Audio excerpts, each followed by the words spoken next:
نحمده ونستعينه ونستغفره ونؤمن به ونتوكل عليه ونعوذ بالله من شرور أنفسنا ومن سيئات أعمالنا من يهده الله فلا مضل له ومن يضلله فلا هادي له ونشهد أن لا إله إلا الله وحده لا شريك له ونشهد أن سيدنا وحبيبنا وشفيعنا ومولانا محمدا عبده ورسوله أما بعد فأعوذ بالله من الشيطان الرجيم بسم الله الرحمن الرحيم يا أيها الذين آمنوا ادخلوا في السلم كافة ولا تتبعوا خطوات الشيطان إنه لكم عدو مبين صدق الله مولانا العظيم. درود شریف پڑھیے. اللهم صل وسلم محمد وعلى آله وصحبه وتحب وترضى. اللهم لك الحمد ولك الشكر ولك المنة سيدنا محمد كما تحب وترضى له.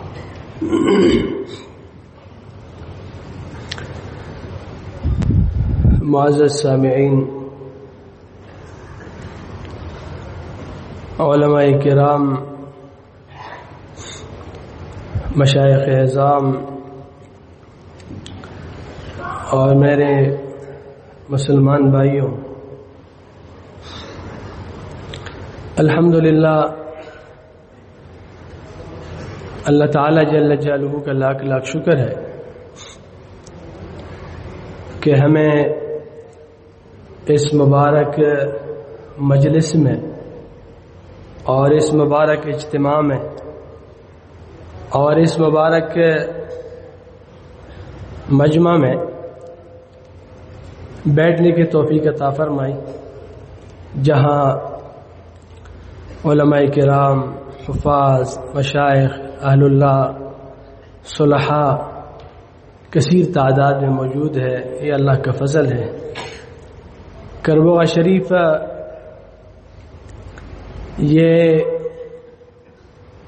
ایسے جگہ پہ واقع ہے کہ جو آنے والے ہوتے ہیں وہ عموماً بڑے خالص اور پاک ہوتے ہیں.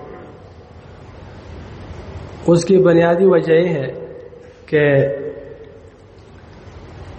والد صاحب فرماتے ہیں کہ کربوغ شریف کا جو رخ کرتے ہیں تو یہاں چونکہ دنیا کے کوئی اور چیز ہے نہیں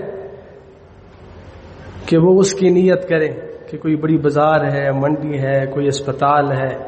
انسان تو اس کے تو بہت سارے حوائج ہیں، تو کسی جگہ جانا ہوتا ہے تو دین کے لیے بھی جانا ہوتا ہے اور کچھ اپنی ضروریات بھی ہوتے ہیں، اس کا بھی ارادہ رکھتے ہیں. لیکن کربوغ شریف کو اللہ تعالیٰ جل جلالہ نے ایسا بنایا ہے کہ اس میں اسی طرح کی چیزیں موجود نہیں. نہ کوئی یہ نیت کر سکتا ہے کہ وہاں کوئی اسپتال ہے، علاج کے لیے جائیں گے. نہ کوئی یہ نیت کر سکتا ہے کہ وہاں کوئی بہت زیادہ سیر و تفریح کے آرائش کی جگہ ہے. تو وہی لوگ آ سکتے ہیں کہ جو اللہ تعالیٰ جل جلالہ کی دین کے خاطر، اللہ تعالیٰ جل جلالہ سے اپنا تعلق جوڑنے کے لیے، اللہ تعالیٰ کی یاد کے لیے اور اپنے اصلاح کے لیے، ایک خاص امت کے ایک خاص فکر کے لیے، ایمان و تقوی، امت کے اجتماعیت کے فکر، پوری دین کو سمجھنے، سیکھنے اور اس پہ چلنے کے جذبہ ہو میں، تو کچھ ایسے نیک جذبات ہوتے ہیں، خیالات ہوتے ہیں، افکار ہوتے ہیں، ارادے ہوتے ہیں کہ اس کی وجہ سے پھر یہ مہمان کربوغ شریف کی یہاں آنے کی نیت کرتے ہیں. تو اس لحاظ سے ہمارے الحمدللہ مراکز تو آپ لوگوں کو معلوم ہے پاکستان میں پوری پاکستان اور بیرون دنیا میں مراکز تو ہر جگہ ہے، ہمارے اپنے مراکز، لیکن ہم خود جاتے وہاں، لیکن انسان تو انسان ہے تو کچھ اور نیتی بھی شامل ہو سکتی ہے۔ تو ایک تو یہ ہوتا ہے کہ یہاں خالص یہ نیت ہوتی ہے، اللہ تعالیٰ جل جلالہ کو بڑا پسند ہوتا ہے اس طرح کی خلوصی نیت۔ اور دوسری بڑی بات یہ ہوتی ہے کہ کربوغ شریف آتی ہوئی اور پھر یہاں کا قیام جو ہے وہ آدھی اصلاح اسی ہو جاتی، کیونکہ اس میں مشقت ہے، تکلیف ہے۔ اللہ تعالیٰ جل جلالہ کو اپنے راستے میں اپنی دین کی سربلندی کے لیے، اپنی دین کی خاطر جدوجہد، کوشش، محنت اللہ کو پسند ہے۔ اللہ تعالیٰ جل جلالہ راستے کھولتے، والذین جاہدوا فینا لنہدینہم سبلنا۔ تو میرے لیے سعادت ہے کہ آپ کے ساتھ اللہ تعالیٰ مجھے کوئی موقع عطا کر رہے ہیں کہ ہم آپس میں مل بیٹھے۔ میرے عزیز بھائیوں، یہ ایک حقیقت ہے کہ اس وقت پوری امت مسلمہ ایک پریشانی کے عالم میں ہے،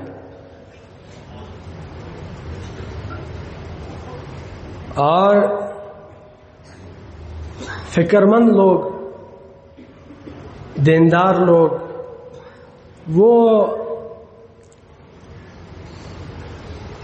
ایسے کہ اضطرابی کیفیت میں ہے جب امت کے مجموعی احوال کو دیکھتے ہیں۔ اس وقت مسلمانوں کی تعداد تقریباً 2 ارب تک پہنچ گئی۔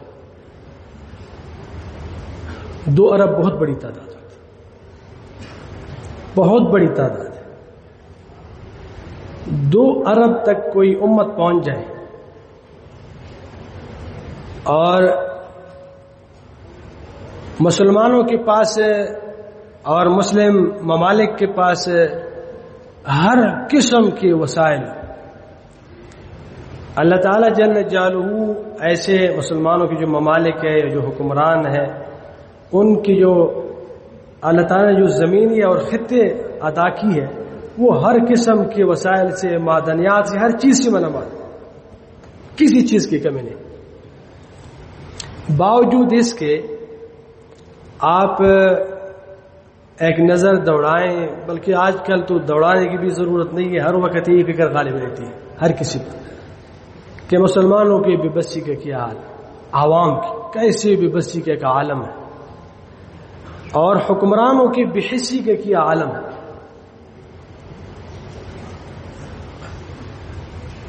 آپ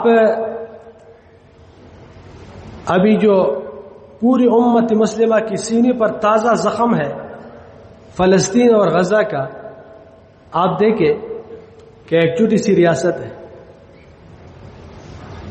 اس کی جو پورا جو مقبوضہ فلسطین ہے تو نام تو اسرائیل کا ہے لیکن ہے تو فلسطین قابض ہے، تو جو مقبوضہ فلسطین ہے اس کا جو حصہ ہے، جو اسرائیل کہتے ہیں ہم آج کل اس کو، وہ تو نہیں تھے پہلے۔ ابھی جب یہ اسرائیل جو ہے اس کا کل رقبہ، یہ جو ہمارے راولپنڈی ڈویژن ہے ان کے جو اضلاع ہے اس کے برابر، اور اس کے آس پاس دور تک مسلم ممالک، لیکن آپ دیکھیں اس کی ظلم دیکھے، اس کی بربریت دیکھے، انہوں نے ایسے ظلم کی کہ شاید آسمان و زمین نے یہ نظارے دیکھے ہو پہلے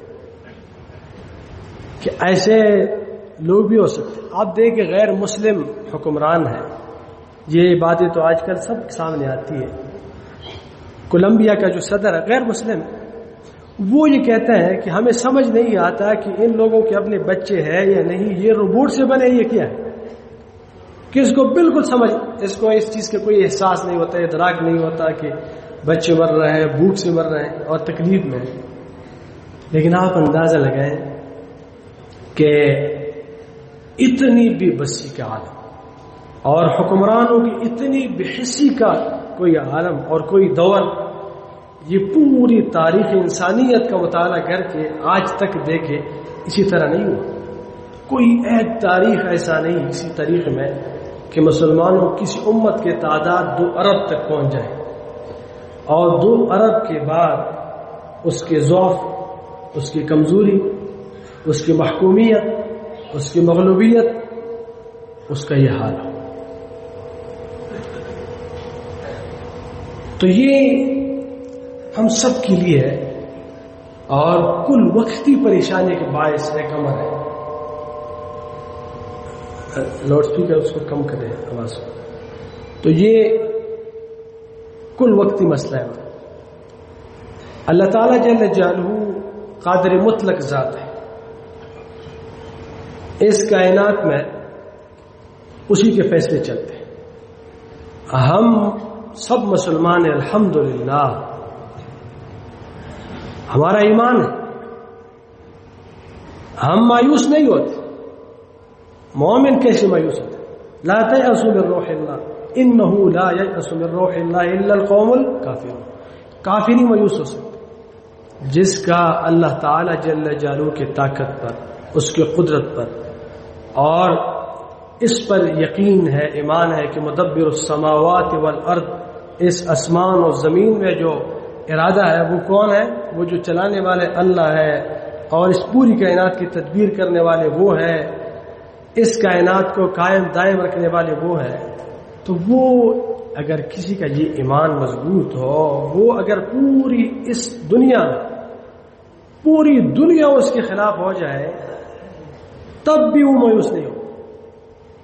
پوری دنیا کی قوتیں، پوری دنیا کی طاقتیں، وہ ہر طرف سے آگ ہو، وہ آگ کے اندر ہو، تو ملت ابراہیم کیا سکھاتے ہیں ہمیں کہ اس وقت بھی کیا ہو، اس وقت بھی حق پر انسان قائم رہے، دائم رہے، ڈٹے رہے، اور جو حق ہے حق کے ساتھ قائم رہے۔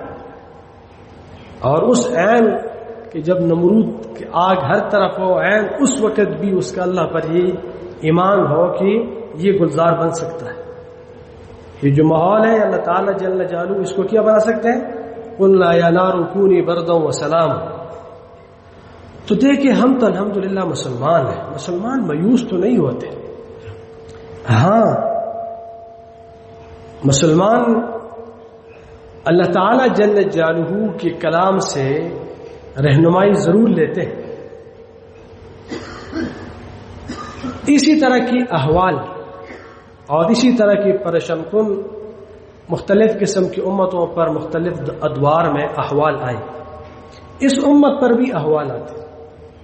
1400 سال نبی کریم صلی اللہ علیہ وسلم کے ہجرت جب فرمائی تھی، اس سے کچھ زیادہ گزر گئی، تو یہ احوال آتے رہتے ہیں امتوں پر۔ لیکن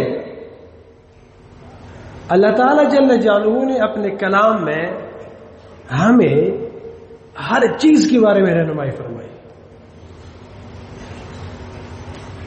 وَلَقَدْ صَرَّفْنَا لِلنَّاسِ فِي هَذَا الْقُرْآنِ مِنْ كُلِّ مَثَلٍ۔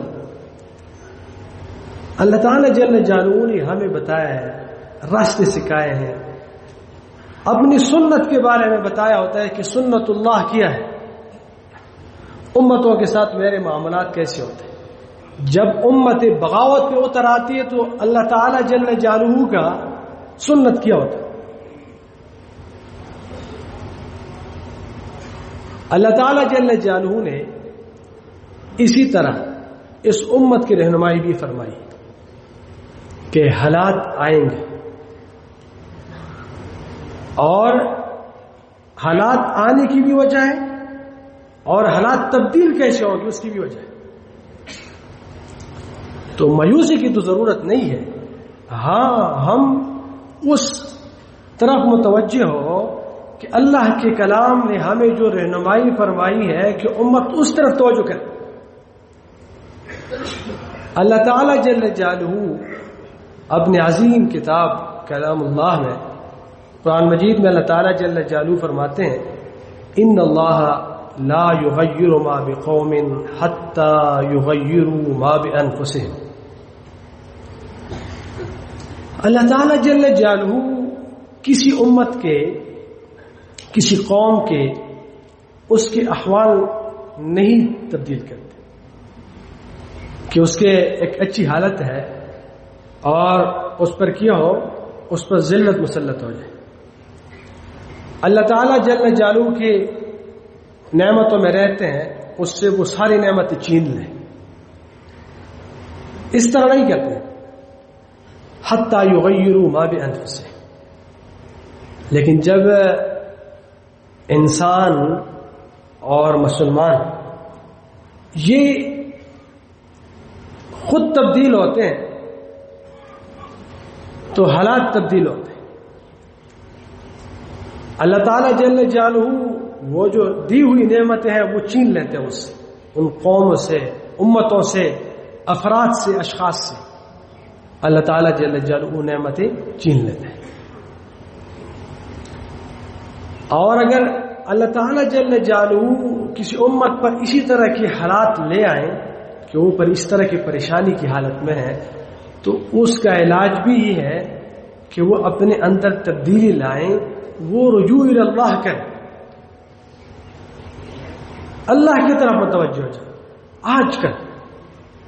آج کل ایک بڑی مصیبت یہ ہے اور ایک بڑا مسئلہ ہمارا یہ ہے کہ چونکہ دور ایسا ہے کہ بے انتہا درجے کی مادیت کا دور ہے۔ مادیت کا دور نہیں ہے، مادیت کا ایک طوفان ہے۔ ہر چیز کو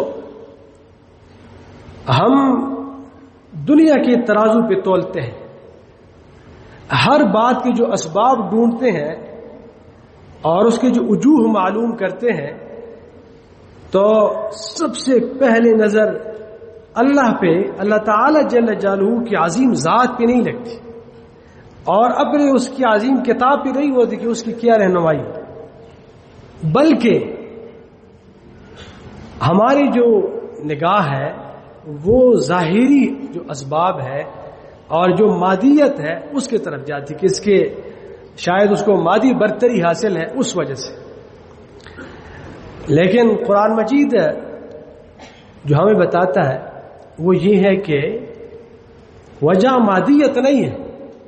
اگر قرآن کو اور حدیث مبارکہ کو اور تاریخ کو سامنے رکھا جائے تو پوری نوح علیہ السلام سے لے کر نبی کریم صلی اللہ علیہ وسلم کی دور تک یہ دو قسم کے مقابلے ہوتے ہیں۔ مادیت کا مقابلہ ہوتا ہے مادیت کے ساتھ، تو اس میں آپ دیکھیں سنت اللہ یہ ہے کہ جس کی ظاہری اسباب، مادی وسائل زیادہ ہو، اس کی تدبیر مضبوط ہے تو اس کی فتح ہے۔ یہ جنگ پر مادے کے ساتھ ہے، اس میں اقوام کی بھی ہوتے ہیں، افراد کی بھی ہوتے ہیں، یہ چلتا رہتا ہے۔ اور ہم پوری تاریخ میں نظر ڈالیں تو ہم دیکھتے ہیں کہ حق اور باطل کا بھی مقابلہ چلتا آ رہا ہے۔ مادیت کا مقابلہ روحانیت کے ساتھ بھی ہوا ہے، بڑے بڑے مقابلے ہوئے، اس میں ان کی جو غلبے کے اور فتح کے اسباب ہوتے ہیں جیسا کہ وہ بھی روحانی ہوتے ہیں۔ آپ دیکھیں نوح علیہ السلام مقابلے میں پورا قوم، پوری دنیا ہے۔ ابراہیم علیہ السلام تنہا ہے۔ اللہ تعالیٰ جل جلالہ کی وحدانیت اور اللہ نے جو امانت اس کے حوالے کی ہے اس پہ قائم ہے، اور نمرود اور اس کی سلطنت و سب اس کے خلاف، کوئی ساتھ نہیں، چند ایک ساتھی ہے بس۔ پوری دنیا کو چیلنج کیا ہے، دنیا کی تہذیبوں کو چیلنج کیا ہے، اور پوری ایک طوفان ہے اس سے ٹکرا رہا ہے۔ لیکن آپ دیکھیں فتح ابراہیم علیہ السلام کی، آج بھی ابراہیم علیہ السلام اور ابراہیم علیہ السلام کی جو ملت ہے وہ ہے، ہم سب اس کے نام لیوا ہے۔ تو موسیٰ علیہ السلام دیکھیں، فرعون ہے، فوج ہے، لشکر ہے، حکومت ہے، سلطنت ہے، مقابلے میں کیا ہے اس طرح. اور اسی طرح آپ دیکھیں نبی کریم صلی اللہ علیہ وسلم، صحابہ کرام رضوان اللہ علیہم اجمعین، مختصر سی جماعت، مکی دور آپ دیکھیں کتنے مسلمان کمزور ہیں، کتنے ضعیف ہیں، کتنے مسائل، ہر طرف سے مسائل. لیکن کچھ عرصہ بعد، ہجرت کے کچھ عرصہ بعد، عمر فاروق رضی اللہ عنہ کے دور میں، ہجرت کے 15 سال نہیں گزرے ہیں، تقریباً اس وقت مسلمان پوری دنیا میں ایک سپر طاقت. ابھی آپ دیکھیں، آپ تاریخ کو دیکھیں، قرآن مجید کو اٹھا کے دیکھیں، حدیث مبارکہ کو دیکھیں کہ یہاں جب مادیت کا مقابلہ، جب روحانیت کے ساتھ اور حق کا مقابلہ باطل کے ساتھ آتا ہے تو سنت اللہ کیا ہے کہ غلبہ کس کے ہوتا ہے؟ وہ حق کا ہے. قریب میں آپ دیکھیں افغانستان کا جو معاملہ ہوا، کتنے نیٹو کے کتنے ممالک جمع ہو گئے تھے. تو دیکھیں ہر دور میں انشاءاللہ اللہ تعالیٰ جل جلالہ، یہ جو اسرائیل ہے، یہود ہے، یہ تو ان کے نسل کشی اس پہ لگے. اللہ تعالیٰ جل جلالہ اس کو جڑ سے نکالیں گے. حدیث مبارکہ میں آئے ہیں پناہ کی جگہ نہیں ملے گی ان کو. ایسے اللہ تعالیٰ جل جلالہ اس کی نفرتیں بٹھائیں گے. آپ دیکھ رہے کتنے نفرتیں بڑھ رہی دنیا میں. سب سے زیادہ آوازیں تو مغرب سے اٹھ رہی ہے اس کے خلاف. اور کتنے دجالوں کے دجل کھل گئے، کتنے مکاروں کے مکر کھل گئے، کتنے اس کے پردے فاش ہو گئے. تو یہ اللہ تعالیٰ جل جلالہ کا دیکھیں ایک نظام ہے. جب ایک نظام کو اللہ تعالیٰ جل جلالہ تبدیل کرتے ہیں تو اس میں کافی اس طرح کی مراحل اور بڑے بڑے مسائل آتے ہیں. گندم اللہ تعالیٰ جل جلالہ جب پیدا فرماتے تھے اس کے لیے ایک مقرر وقت ہے، ایک وقت لیتا ہے. اسی طرح اللہ تعالیٰ جل جلالہ جو بڑے بڑے سپر طاقتوں کو پاش کرتے تو وقت لیا جاتا ہے. اس کے لیے اللہ تعالیٰ جل جلالہ امت کو مجتمع کرتے ہیں. اس کے لیے اس طرح کے کچھ احوال بنتے ہیں. ہم نہیں سمجھتے، اللہ تعالیٰ جل جلالہ بہتر سمجھنے والے ہیں. لیکن یہ ہمیشہ سے. تو ہم اگر دیکھیں کہ اللہ تعالیٰ جل جلالہ جو کہتا ہے کہ اقوام کے، امتوں کے احوال اللہ تعالیٰ جل جلالہ تبدیل کرتے ہیں، تو قرآن مجید نے اس کے قرآن مجید میں جب دیکھا جائے تو بڑی وضاحت کے ساتھ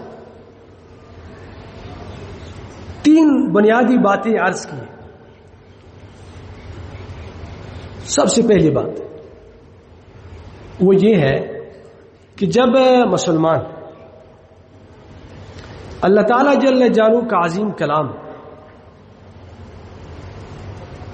جو ہمارے پاس اللہ تعالیٰ جل جلالہ کا عظیم کلام قرآن مجید موجود ہے، تو آپ لوگ کا کیا خیال ہے کہ اگر وہ اس سے اعراض کرے، ان کے احکامات سے اعراض کرے، اور اللہ تعالیٰ جل جلالہ نے جو ہمیں نبی کریم صلی اللہ علیہ وسلم کے ذریعے سے اتنا عظیم کلام عطا کیا ہے، اور پھر نبی کریم صلی اللہ علیہ وسلم کی پوری طرز زندگی، ان کی اقوال، افعال، اس کی زندگی، وہ پوری اس کی تشریح ہے اور عملی نمونہ ہے اللہ تعالیٰ جل جلالہ کی مرضیات کا، کہ اللہ تعالیٰ جل جلالہ کیسی زندگی پسند کرتے ہیں، اللہ تعالیٰ جل جلالہ کو کون سے ادائیں پسند ہے، اللہ تعالیٰ جل جلالہ کو کیسی نماز پسند ہے، اس کو کیسی معاشرت پسند ہے، اس کو کیسے نظریات پسند ہے، اور اس کو کیسے اذکار پسند ہے. وہ سارے طور طریقے نبی کریم صلی اللہ علیہ وسلم کے ذریعے سے ہمیں سکھائے، اور ہمیں فرمایا قل ان کنتم تحبون اللہ فاتبعونی یحببکم اللہ. اور اللہ تعالیٰ جل جلالہ نے ہمیں بتایا لقد کان لکم فی رسول اللہ اسوۃ حسنہ. اسوہ حسنہ ہے۔ اللہ تعالیٰ جل جلالہ کو اپنے حبیب کے ایک ایک ادا ایسے پسند ہے، ایسے محبوب ہے، اور وہ اس کی مرضی ہے کہ اس کے حفاظت کے ایسا انتظام کیا ہے کہ انسان حیران رہ جاتا ہے۔ بغیر آج کل کی جتنے جدید آلات ہیں، کوئی آلات وہاں اس وقت نہیں تھے، لیکن یہاں ہزاروں کے تعداد میں علماء بیٹھے ہیں۔ آپ معلوم کریں علماء کرام سے، نبی کریم صلی اللہ علیہ وسلم کی ایک ایک ادا، ایک ایک بات، بلکہ خاموشی کہاں خاموش رہے، ہر چیز محفوظ ہے، اور ہر چیز سند کے ساتھ محفوظ ہے، کوئی چیز داخل نہیں ہو سکتا۔ ایسا اسماء الرجال اور سند کا سلسلہ قائم کیا ہے کہ دین سے نہ کوئی چیز نکال سکتے ہیں نہ داخل کر سکتے، ایسے پہرا بٹھایا ہے۔ انا نحن نزلنا الذکر وانا له لحافظون، قرآن کی بھی حفاظت کی ہے، اور نبی کریم صلی اللہ علیہ وسلم کے جو طرز زندگی ہے، اس کی جو سنت مبارک ہے، اس کی جو پکیزہ زندگی ہے، اور انہوں نے جو طرز حیات ہمیں دکھایا ہے، اور صحابہ کرام رضوان اللہ علیہ اجمعین پکیزہ ہستیوں نے وہ امت تک وہ امانت پہنچائی۔ تو اللہ تعالیٰ جل جلالہ نے ایسی حفاظت فرمائی کہ نبی کریم صلی اللہ علیہ وسلم کیسے چلتے تھے، کیسے قدم اٹھاتے تھے، کیسے قدم رکھتے تھے، اور کیسے آرام فرماتے تھے، کیا کہتے تھے۔ آپ یہ علماء سے معلوم کر لیں کہ یہ جو بات کہتے ہیں اس کی سند کی ہے، آج آپ کو بتا سکتے ہیں کہ اس عالم کو وہ بات کہاں سے ملی، ان کو کہاں سے ملی، ان کو کہاں سے ملی۔ وہ سیدھا آپ کو اپنے استاد کا سند پہلے سے ستہ، امام صحیح بخاری یا صحیح مسلم، اسی طرح ترمذی شریف وغیرہ یہاں تک پہنچائیں گے کہ ہر استاد جتنی بھی یہاں علماء بیٹھے آپ اس سے معلوم کر لیں، اس کے اپنے اساتذہ کا کیا ہے، سلسلۃ الذہب ہے، سونے کی کڑیاں ہیں، ان کے اساتذہ سیدھا امام بخاری تک پہنچتے ہیں، وہاں سے لے کر وہ سیدھا نبی کریم صلی اللہ علیہ وسلم تک پہنچتے ہیں، اور دیکھ رہا حدیث مبارکہ کہے۔ تو اللہ تعالیٰ جل جلالہ نے ہمیں بتایا ہے کہ میرے حبیب کی طرح زندگی گزارو، تو اس کی زندگی محفوظ بھی رکھی، ایک ایک ادا محفوظ رکھی ہے اس کی۔ تو سب سے بڑی بات یہ ہے کہ امت کے ساتھ جو سب سے عظیم امانت ہے وہ یہی قرآن ہے، یہی سنت رسول ہے، نبی کریم صلی اللہ علیہ وسلم کی طرز زندگی ہے، اس کی نقوش حیات ہے۔ ان کے نقوش حیات مٹ گئے، نبی کریم صلی اللہ علیہ وسلم کی طرز زندگی کے آثار مٹ گئے، محفوظ تو ہے کتابوں میں لیکن زندگی میں نظر نہیں آتے۔ آپ دیکھیں کہ صحابہ کرام رضوان اللہ علیہ اجمعین جس طریقے سے تجارت فرماتے تھے، کہاں ہے اس طرح کے مسلمانوں کے ہاں 2 ارب مسلمانوں میں کہاں وہ بازار ہے؟ نبی کریم صلی اللہ علیہ وسلم کی جو عدالت اور اس کے جو فیصلے تھے، کس عدالت میں جائیں گے؟ آج کے مسلمانوں کے اتنے مسلم ممالک ہیں اور اتنے زیادہ مسلمان ہیں، 2 ارب مسلمان ہیں، کہاں اس طرح کی عدالت قائم ہے کہ نبی کریم صلی اللہ علیہ وسلم کی جو مبارک ان کے ارشادات ہیں، ہر چیز کے بارے میں ارشادات موجود ہیں، احکام موجود ہیں، ہم سے سیکھیں۔ یہ جتنی بھی آئین کی دفعات ہے، دفعہ اتنا سب ہمارے شرع المجلہ سے لیے۔ پہلے دور تو ہمارا گزرا ہے، یہ تو بات کیا ہے، یہ جو دنیا میں قتل و غارت کا، ظلم بربریت کا 200 سالہ ریکارڈ قائم کیا تو تب ان کو موقع ملا، یہ حشر کیا۔ یہ جو مفسدین ہے اور دنیا میں فساد مچایا ہے، اور اس کے فساد سے نہ انسان محفوظ ہے نہ جانور محفوظ ہے، اگر حقیقت سے دیکھا جائے تو وہ تو یہ لوگ۔ تو آپ اندازہ لگائیں کہ نبی کریم صلی اللہ علیہ وسلم کی جو پکیزہ زندگی تھی، جو پورا دین تھا، اس کی عدالت، نبی کریم صلی اللہ علیہ وسلم کی طرز ریاست، نبی کریم صلی اللہ علیہ وسلم کی طرز تجارت، اور نبی کریم صلی اللہ علیہ وسلم کی معاشرت صرف سیکھنے کی چیز تو نہیں ہے۔ ہم جو مسلمان ہیں نبی کریم صلی اللہ علیہ وسلم پر ایمان رکھتے ہیں، الحمدللہ اللہ تعالیٰ جل جلالہ اسی ایمان پہ موت عطا کرے، لیکن عمل بھی اللہ تعالیٰ عطا کرے۔ ایمان ہے ہمارا الحمدللہ، اللہ تعالیٰ کی اس عظیم کتاب پر ایمان ہے کہ اللہ تعالیٰ کا کلام ہے، ہمارے رب کا کلام ہے، اس پر یقین ہے، ایمان ہے۔ لیکن اتنا کافی نہیں کہ یہ کیا ہو، اتنا انسان یقین ہو، بلکہ یہ امانت ہے کہ یہ بھی لوگ دوسری امتوں تک پہنچائیں، دوسرے لوگوں تک، دوسرے نسلوں تک پہنچائیں، یہ بھی ہے کہ اس کی عملی مظاہر ہو، اخلاقیات کے عملی مظاہر، جو صفات والی زندگی ہے، جو ایمانیات ہے، صبر ہے، شکر ہے، امانت ہے، یہ ساری صفات تو مسلمانوں کے ہیں۔ یہ تو نبی کریم صلی اللہ علیہ وسلم ہم سے چاہتے ہیں کہ یہ امت اس امانت کو پورا کر کے دکھائیں، وہ اپنے معاشرت کے ذریعے سے اسلام کو حسن دکھائیں، وہ اپنے کردار سے اسلام کا جو حسن ہے وہ دکھائیں کہ معاملات کیسے کرتے ہیں، معاشرت کیسے کرتے ہیں، اخلاقیات کیسے ہوتے ہیں مسلمانوں کی۔ لیکن آپ دیکھیں اس حوالے سے بحران ہے، اس حوالے سے قحط ہے۔ تو ایک بہت بڑی کمی جو آج کل ہے اور جو بہت بڑی وجہ امت کے اس کے ذلت کی جو بڑی وجہ ہے وہ یہ ہے کہ وہ امانت کامل مکمل طور پہ نہیں لی، دین اسلام کو کامل مکمل طور پہ نہیں لیا۔ اور جب امت اس طرح کا معاملہ کرتے ہیں تو اللہ تعالیٰ جل جلالہ کی سنت مبارک ہمیں بتایا ہے کہ یہود و نصارہ نے جب اس طرح کا معاملہ کیا تو ان کے ساتھ کیا ذلت مسلط۔ اللہ تعالیٰ جل جلالہ واضح طور پر ارشاد فرمائے افتؤمنون ببعض الكتاب وتکفرون ببعض فما جزاء من يفعل ذلك منكم الا خزي في الحیاة الدنیا۔ کتنا واضح اللہ نے فرمایا۔ تو ہم کہاں ڈھونڈیں جب امت اللہ کی کتاب کو چھوڑے، اللہ کی دین کو چھوڑے، اور جو نبی کریم صلی اللہ علیہ وسلم کا پاکیزہ زندگی ہے اس سے بغاوت اختیار کرے، تو پھر گلہ امریکہ سے کرے، دوسروں سے کرے۔ ظاہر بات ہے ہم اپنے کلام میں دیکھیں اللہ تعالیٰ کیسے رہنمائی فرماتے ہیں۔ مسئلہ تو ہمارے اندر ہے، تو رجوع الی اللہ ہے، رجوع الی کتاب اللہ، رجوع الی سنت رسول اللہ، اور اللہ کے سامنے رونا، گڑگڑانا، اللہ کے سامنے توبہ کرنا، توبۃ نصوحہ۔ دیکھیں اللہ کیسے حالات تبدیل کرتے ہیں۔ یونس علیہ السلام کی قوم پہ حالات آئے، سب روئے اللہ کے سامنے، اللہ نے حالات تبدیل کی۔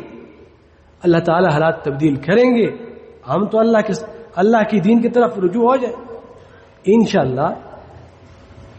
اللہ تعالیٰ جل جلالہ دیکھیں حالات تو آئیں بڑے سخت قسم کے، ایسے حالات آئیں کہ جیسے کہ کہتے ہیں وزلزلوا، ایسے حالات امت پہ آئے، لیکن اس جھٹکوں سے سوئی ہوئی امت جاگتی ہے، یہ بھی ایک ہے اس میں۔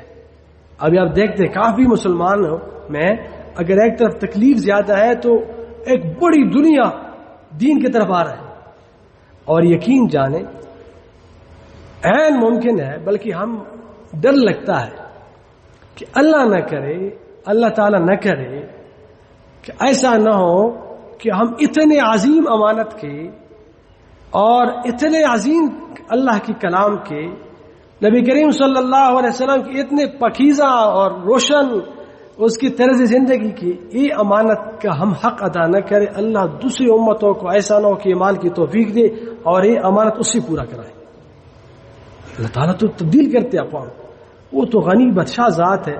آپ دیکھتے ہیں تاریخ کو دیکھیں، کبھی کبھی جب علم کی قدر تھی، کبھی بہت مدینہ منورہ وہ کیا ہے مرکز ہے اللہ تعالیٰ جو دین علوم کا، نبی سب تمام علوم کا، فقہ، حدیث، تفسیر، ہر قسم کی علوم کا مرکز مدینہ منور، اور پھر بغداد۔ اسی طرح آپ دیکھیں پھر ہمارا یہ جو خطہ ہے یہ اس طرح کے سمرقند و بخارا، لیکن آج بھی آپ دیکھ لیں وہاں پھر نہیں ہے، پھر دوسری ممالک میں اللہ تعالیٰ منتقل۔ اللہ تعالیٰ جل جلالہ غنی بادشاہ ذات ہے، ہم سب اس کی بندے ہیں، سب مخلوق ہے۔ اللہ تعالیٰ جو کسی کے ساتھ رشتہ داری ہے، وہ اگر اس کی دین کے ساتھ بے وفائی ہے تو پھر دوسری اقوام کو اٹھائیں گے۔ اللہ تعالیٰ ہم سے کام لے، دوسروں کو اٹھانے کی بجائے اللہ تعالیٰ ہم ہی قبول کرے اپنے دین کی نصرت کے لیے۔ تو میرے عزیز بھائیوں دوستوں، پہلی ایک بڑی وجہ جو ہے وہ یہی ہے، اور کہ پوری دین میں آج کل آپ دیکھیں اپنے معاشروں میں اس چیز کی بہت ضعف ہے، بہت کمزوری ہے۔ دوسری بڑی وجہ وہ یہ ہے کہ 45 اچھا، دوسری بڑی وجہ یہ ہے، میں مختصراً عرض کرتا ہوں کہ وہ اتفاق اور اتحاد ہے۔ اتفاق اور اتحاد، اتفاق اور اتحاد اس میں بھی بہت کمزوری ہے مسلمانوں میں۔ چھوٹے چھوٹے مسائل پہ اس وقت میں کوئی مورخ بیٹھ جائے اور امت مسلمہ کے درپیش چیلنج اور مسائل پہ لکھے، اور پھر دوسری طرف یہ دیکھے کہ جو بے انتہا درجے کے ایسے مسائل ہیں کہ اس سے نہ دین کو فائدہ ہے، نہ مسلمان کو فائدہ ہے، نہ امت کو فائدہ ہے، اور ہم کیوں اپنی صلاحیتیں وہاں صرف کرتے ضائع کرتے ہیں۔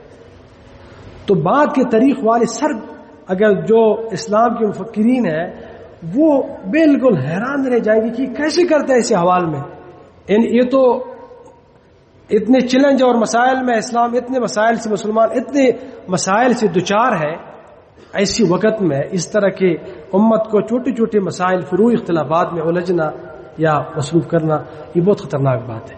تو ہم خود بھی بچیں، دوسروں کو بھی نکالیں اس سے۔ تیسری بات، اس کے بارے میں اللہ تعالیٰ فرماتے ہیں وَلَا تَنَازَعُوا فَتَفْشَلُوا وَتَذْهَبَ رِيحُكُمْ۔ دیکھیں ایک بڑی وجہ بتاتے ہیں، مسلمانوں کے روب اور دبدبہ ختم ہو جاتا ہے، مسلمانوں کی جو ہوا ہے وہ نکل جاتی، قوت، شان، شوکت سب ختم جاتی۔ اس کی وجہ کیا ہوتا ہے؟ یہ تفرقہ بازی۔ اللہ تعالیٰ ہمیں فرماتے ہیں وَلَا تَكُونُوا كَالَّذِينَ تَفَرَّقُوا وَاخْتَلَفُوا مِن بَعْدِ مَا جَاءَهُمُ الْبَيِّنَاتُ۔ تیسری وجہ جو مسلمانوں کی ہمارے اس جو احوال ہے، حالات ہے، وہ اس وجہ سے ہے، جو قرآن سے رہنمائی ملتی ہے وہ یہ ہے کہ ایمان کے ضعف ہے۔ اللہ تعالیٰ جل جلالہ عظیم ذات پر جس طرح ایمان چاہیے وہ ایمان نہیں، اس احکم الحاکمین کے وعدوں پر جس طرح یقین کرنے چاہیے وہ یقین نہیں، اللہ تعالیٰ جل جلالہ کی جو نصرت کے وعدے ہیں اس پر جس طرح یقین کرنا چاہیے وہ یقین نہیں، اور آخرت پر جس طرح ایمان ہو کہ آخرت، ہم تو کھو گئے دنیا کی زندگی میں، ہمارے جو دل ہے قلوب ہے اس پر تو پھر دنیا کی حکومت ہے، اس پر تو آخرت کو ترجیح ہونے چاہیے کہ ہر چیز ہم آخرت میں تولیں۔ تو وہ ایمان و تقوی ہے کہ ایمان کی کمزوری ہو جاتی ہے۔ جب ایمان میں مسلمان مضبوط ہو، ظاہر بات ہے اسی کی ایمان کی وجہ سے اللہ تعالیٰ غلبہ عطا کرتے۔ اللہ تعالیٰ جل جلالہ فرماتے وَلَا تَهِنُوا وَلَا تَحْزَنُوا وَأَنْتُمُ الْأَعْلَوْنَ إِن كُنتُم مُؤْمِنِينَ۔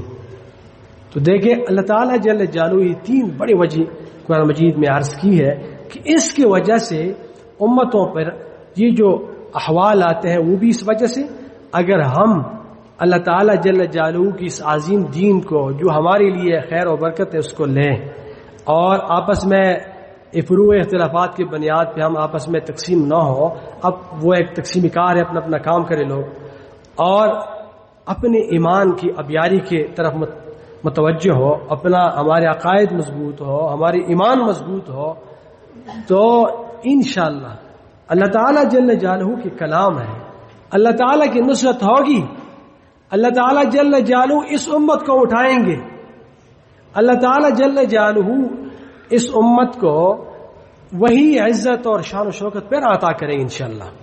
اللہ تعالیٰ وہی شان و شوکت، وہی روب و دبدبہ، وہی عزت اللہ تعالیٰ پھر عطا کرے۔ یہ یہاں جس مرکز میں آپ تشریف لائے ہیں اس میں یہی تین باتیں جو ہے اسی کی محنت ہوتی ہے۔ یہاں پورا ایک ماحول ہے، سال بھر ہوتا ہے، بہت سارے احباب ایسے ہیں جو اجتماع میں تشریف لائے ہیں، اور ایک بڑا حلقہ ایسا ہے کہ وہ اوقات لگا چکے ہیں۔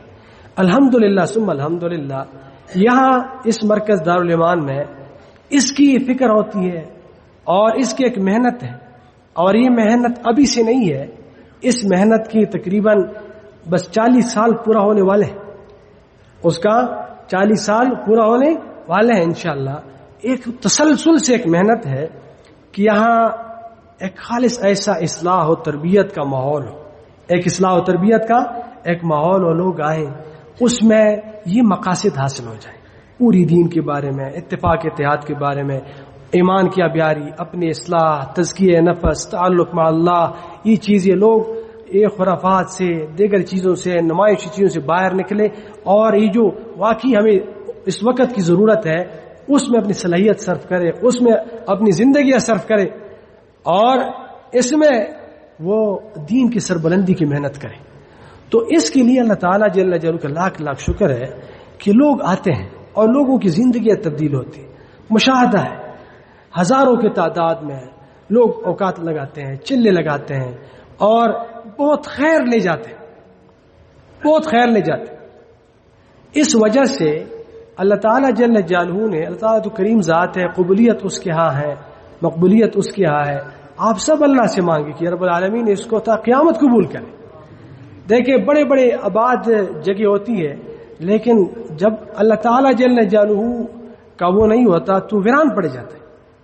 یہ اللہ تعالیٰ جل جلالہ غنی ذات ہے لیکن جب اللہ تعالیٰ جل جلالہ قبول کرتے ہیں تو اس کی قبولیت کے فیصلے پر وہ عظیم شان والا ہے تو اس کے مطابق اللہ تعالیٰ اپنی شان کے مطابق قبول کرے اس کو.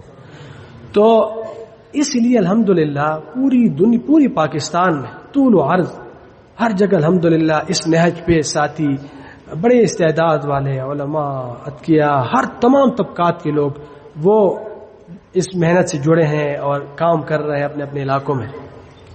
باہر ممالک میں الحمدللہ بہت محنت ہو رہی ہے اور ہر جگہ، یہ صرف پاکستان کا مسئلہ نہیں، پوری امت کا مسئلہ اس طرح ہے. اس وجہ سے ہم دیکھ رہے ہیں کہ پوری دنیا میں الحمدللہ اس کے خیرات اور برکات ظاہر ہو رہے ہیں اور کام پھیل رہے ہیں. میں صرف مختصراً 1-2 منٹ میں آپ سے عرض کرتا ہوں کہ یہ چند مہینے تقریباً، یہ آپ یوں سمجھے کہ 3-4 مہینے میں 3-4 مہینے میں یہاں پاکستان کے علاوہ کتنے ممالک کے لوگوں نے وقت لگایا اور اس نے یہاں چلے لگائے یا چلے سے کم وقت لگائے تو آپ کا اندازہ ہو جائے گا کہ پورا سال یہ سلسلہ چلتا رہتا ہے. یعنی پوری دنیا سے لوگوں کی الحمدللہ آمد ہے، ایک رجوع ہے اور وہ اپنے لیے، ان کے لیے بڑے مشکلات ہوتے ہیں، آنا بڑا مشکل کام ہوتا ہے. ابھی یہ بہت کم وقت گزر گیا کہ اس میں الحمدللہ اس میں جنوبی افریقہ سے بہت سارے لوگ آئے اور کیپ ٹاؤن وغیرہ سے ایک بڑی جماعت کی شکل میں بہت بڑی جماعت آئی اور اس میں تقریباً کوئی 8 علماء کرام تھے، مشائخ حدیث تھے، یعنی ایسے عمر کے تھے کہ وہ 80 سال 75 سال یا 70 سال کی کافی عمر ہوتی اور پھر شوگر وغیرہ کے مریض بھی ہو اس طرح کے لوگ تو ان کو اسفار بڑے مشکل ہوتے. اسی طرح کے لوگ الحمدللہ آئے، علماء آئے، چلے لگائے، یہاں واپس اپنے اپنے علاقوں میں چلے گئے. زامبیا یہ افریقہ ان علاقوں میں ہے چونکہ پورا براعظم میں مختلف ممالک ہیں، وہاں سے بھی لوگ آئے، ان کی بھی اوقات لگے. کینیڈا، امریکہ کے لوگ بھی آئے، انہوں نے بھی وقت لگائے. ویسٹ انڈیز کافی دور کا علاقہ ہے، کافی دور علاقہ ہے، یعنی انگلینڈ سے بھی کوئی ان کے 7-8 گھنٹے جہاز کو اس کی فلائٹ ہے، ان کے لوگ آئے. جاپان کے لوگ آئے وقت لگانے کے لیے، آسٹریلیا کے لوگ آئے وقت لگانے کے لیے اور سری لنکا کے لوگ آئے اور یہ جتنی بھی بہت سارے ممالک میں کیا آپ کو شمار کروں اس میں، لیکن یہ اسی لیے میں آپ کو عرض کر رہا ہوں کہ الحمدللہ پوری دنیا سے لوگ آ رہے ہیں اور یہ زیادہ وقت نہیں کہ میں کوئی سالوں کا بات کر رہا ہوں، یہ 3-4 مہینے میں ان لوگوں کے اوقات لگے، چل لگے، ابھی بھی چل رہا ہے. ابھی بھی اس مجمع میں آپ کے ساتھ مختلف ممالک کے لوگ بیٹھے ہوتے ہیں، وہ بیٹھے ہیں اور آپ کے ساتھ کیا ہوتے ہیں، یہاں وقت گزارتے ہیں. اور ایسی بھی ہے کہ یہاں اجتماع میں تھے کسی کا، ابھی کل وہ بربڈوس والے جو تھے چلنا پورا ہو گیا، اس کا کل رخصت کیا. تو دیکھیں اس طرح کے لوگ آنا جانا کرتے، بس ایک نظام میں چلتا رہتا ہے. تو دیکھیں اللہ تعالیٰ جل جلالہ کا لاکھ لاکھ شکر ہے، یہاں اللہ تعالیٰ نے ایک خیر رکھی ہے. پوری دنیا سے لوگ یہاں سے یہ کیونکہ یہ فکر ایسی ہے، یہ کام ایسی ہے کہ امت کی ضرورت ہے. تو یہاں علماء کرام جو ہے، ہمارے علماء کرام مختلف طبقات والے، سب سے میری درخواست ہے کہ امت کی بہت ضرورت ہے، اس میں اپنی صلاحیت صرف کرے، اس میں وقت دے، اس میں اوقات دے، اس میں اپنی صلاحیت صرف کرے، اس کا حصہ بنے. اور اس میں اس کی بھی ضرورت نہیں. مختلف جماعتوں کے، تنظیموں کے، جمعیتوں کے لوگ، مختلف دینی محنتوں کے جو لوگ ہیں وہ یہاں آتے ہیں، وقت لگاتے ہیں، اس کو اپنی جماعتوں میں جانے دیں. لیکن ایک بڑا طبقہ ایسا بھی ہونا چاہیے کہ وہ اس کام میں کیا ہو، حصہ ہو، اس کے بھی شب و روز اس کام میں مشغول ہو. اللہ تعالیٰ جل جلالہ اب سب مسلمان بھائیوں کی یہاں جتنی بھی ہمارے احباب تشریف لائے ہیں سب کی ایک ایک لمحے کو قبول فرمائیں، اس کے آنے کو قبول فرمائیں، ہم میں سے کسی ایک کو بھی محروم نہ فرمائیں.